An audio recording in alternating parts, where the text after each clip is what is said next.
বন্ধুরা, আমি আজকে লিট্টি বানাবো। তার জন্য আমি আটাটা মেখে আগে নিয়েছি। এর মধ্যে দিয়েছি চিনি, তেল আর নুন। আটাটা মেখে নিয়েছি আগে, 1 ঘন্টা আগে। এবার কীভাবে করবো আমি দেখাচ্ছি। ধনেপাতা, রসুন, কাঁচা লঙ্কা একসঙ্গে বেটে নিয়েছি। সঙ্গে দিচ্ছি তেঁতুল গোলা জল, আর দেবো নুন, দিচ্ছি চিনি। এটা দিয়ে আমি চাটনিটা করে নিলাম।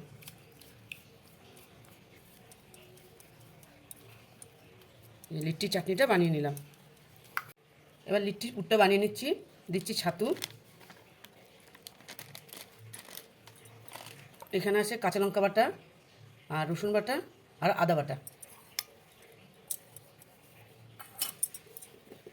দেবো লবণ, ভালো করে মেখে নেব। এই আমার পুরটা বানানো হয়ে গেছে। আমি লিট্টিটা করছি কেমন করে।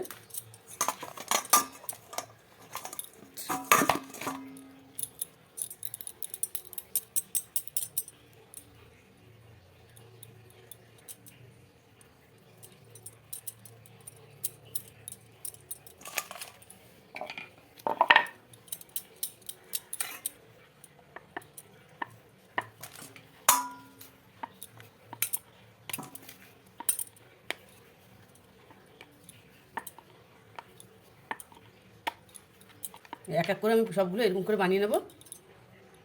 লিট্টিটা ভেজে নিলাম, ভাজতে দিয়েছি।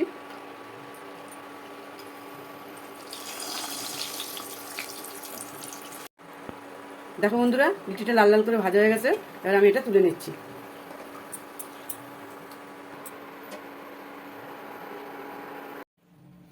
এই দেখো আমার লিট্টি হয়ে গেছে। উফ, দেখো পুরো একদম ছাতুর পুর ভরা। তোমরা খেয়ে দেখো, সত্যি খুব ভালো লাগবে।